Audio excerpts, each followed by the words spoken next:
اب آپ کو بتائیں شہر میں گرم موسم میں بھی بجلی اور گیس کے مسائل برقرار ہیں۔ قائد آباد، ملیر، میمن گوٹ اور اولڈ سٹی ایریا سمیت مختلف علاقوں میں بجلی مسائل ہیں، جبکہ گیس مسائل سے مارٹن کوارٹر، کورنکی، نارتھ کراچی اور سوچہ بازار سمیت بیشتر علاقے متاثر ہیں۔ جبکہ شہریوں کا کہنا ہے کہ بجلی اور گیس کی بندش ذہنی اذیت میں مبتلا کر دیتی ہے۔ جنریٹر اور گیس سلنڈر کے استعمال سے اخراجات بڑھ گئے ہیں۔ دوسری جانب ترجمان ایس ایس جی سی کا کہنا ہے کہ صارفین کی سہولت کے لیے لائن پیک کو بہتر بنایا جاتا ہے، جبکہ ترجمان کے الیکٹرک کا دعویٰ ہے کہ شہر کے 70% علاقوں میں بجلی کی بلا تعطل فراہمی جاری ہے، تاہم بجلی چوری والے علاقوں میں وہاں کی صورتحال کے مطابق لوڈ مینجمنٹ کی جاتی ہے۔ وکلاء بھی ملکی سالمیت کے دفاع میں پیش ہیں۔ بھارت کی جارحانہ پالیسیوں کے خلاف سٹی کورٹ کراچی سے ریلی نکالی گئی۔ وکلاء نے جوش و جذبے سے شرکت کی اور قومی یکجہتی کا مظاہرہ کیا۔ تفصیلات محمد جواد آصف کی رپورٹ میں جانیے۔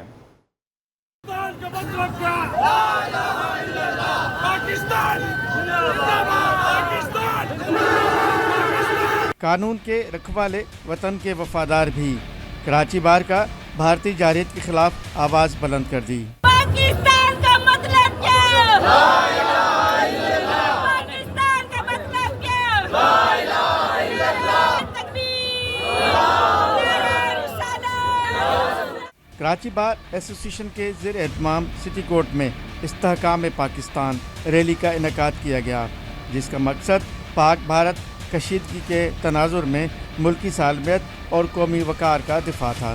بینرز اٹھائے، وکلاء نے حب الوطنی کے نعرے لگائے اور ولولہ انگیز تقاریر سے شرکا کا لہو گرما دیا۔ صدر کراچی بار عامر نواز وڑاچ نے کہا کہ بھارت الزام تراشیوں سے باز رہے، وکلاء کسی بھی جارحیت کا بھرپور جواب دینے کو تیار ہیں۔ پاکستان آرمی بہت مضبوط ہے، اس ٹائم پہ ہم اپنا دفاع کرنا جانتے ہیں۔ پاکستانی عوام بہت مضبوط ہے، وہ اپنا دفاع کرنا جانتے ہیں، وہ اپنے ملک کی سالمیت پہ کسی قسم کا بھی کمپرومائز برداشت نہیں کریں گے اور کسی قسم کا بھی اٹیک برداشت نہیں کریں گے۔ جنرل سیکریٹری غلام رحمان کورائی بولے کہ مودی سرکار یاد رکھے، کوئی بھی معاہدہ یک طرفہ طور پر ختم نہیں کیا جا سکتا، ہم قانونی اور آئینی سطح پر لڑنے کو تیار ہیں۔ آپ کو یہ لگتا ہے کہ آپ اس طریقے سے تھریٹ کر کے اپنے ڈرونز بھیج کے ہمیں اس طرح سے ڈرانے کی کوشش کریں گے تو یہ نہیں ہو سکتا۔ یہ پوری دنیا آپ کو دیکھ رہی ہے، اس وقت سب کو نظر آ رہا ہے کہ ہتھ کنڈا کون کر رہا ہے، کون کس طریقے سے غلط چیزوں کو ڈیل کر رہا ہے۔ ریلی ختم نبوت چوک سٹی کورٹ سے شروع ہو کر ایم جناح روڈ تک نکالی گئی، جس میں وکلاء کی بڑی تعداد نے شرکت کی۔ کیمرہ مین رانا جہاں زیب کے ساتھ محمد جواد آصف، سٹی 21۔ بلیٹن میں آگے بڑھتے ہوئے آپ کو بتائیں کہ محکمہ زکوٰۃ و عشر سندھ میں 85 کروڑ روپے کی سنگین بے ضابطگیاں سامنے آ گئی۔ آڈیٹر جنرل کی رپورٹ نے بھانڈا پھوڑ دیا۔ محکمہ سندھ اسمبلی کی پبلک اکاؤنٹس کمیٹی کو مطمئن کرنے میں ناکام رہا۔ رپورٹ کے مطابق محکمے کو مستحقین کے لیے 4 ارب 63 کروڑ روپے سے زائد رقم ملی، جس میں سے 82% تقسیم ہی نہیں کی گئی۔ جو 85 کروڑ روپے تقسیم کیے گئے، ان میں بھی بڑے پیمانے پر بے ضابطگیاں ہوئی۔ 13 کروڑ روپے گزارا الاؤنس کے لیے مختص ہوئے، مگر 1 روپیہ بھی خرچ نہ ہوا۔ عید پیکج، قدرتی آفات اور علاج کے لیے مختص کروڑوں روپے بھی خرچ نہیں کیے جا سکے۔ طلبہ کے وظائف کے لیے بھی 9 کروڑ 85 لاکھ روپے جاری ہوئے، مگر جامعات کے طلبہ کا ریکارڈ تک نہ ملا۔ 29 اضلاع میں 22 کروڑ روپے جاری ہوئے، لیکن صرف 7 کروڑ 97 لاکھ روپے تقسیم کیے گئے۔ پبلک اکاؤنٹس کمیٹی نے دوبارہ اجلاس طلب کر لیا۔ محکمہ انکوائری اینٹی کرپشن سندھ میں چیئرمین سید ذوالفقار علی شاہ اور ڈائریکٹر امتیاز علی ابرو کے مابین ٹھن گئی۔ وزیر اعلیٰ سندھ کے حکم پر عمل درآمد نہ ہونے پر سٹی 21 کی نشاندہی۔ چیئرمین انکوائری اینٹی کرپشن نے محمد امین بھٹی کو عہدے سے سرنڈر کر دیا۔ تفصیلات آزاد نوحیوں کی اس رپورٹ میں جانیے۔ ہونے کی نشاندہی کی، اس پر چیئرمین انکوائری اینٹی کرپشن سید ذوالفقار علی شاہ اور امتیاز علی ابرو کے مابین ٹھن گئی۔ وجہ یہ سامنے آئی کہ چیئرمین انکوائری اینٹی کرپشن کے حکم پر ہٹائے جانے والے افسر محمد امین بھٹی پر ڈائریکٹر انکوائری اینٹی کرپشن امتیاز علی ابرو مہربان رہے اور 17 گریڈ کے افسر محمد امین بھٹی کو سرنڈر نہیں کیا گیا۔ سٹی 21 نے نشاندہی کی تو محکمہ انکوائری اینٹی کرپشن کے اسسٹنٹ ڈائریکٹر ایگزیکٹو محمد امین بھٹی کی خدمات واپس کر دی گئیں۔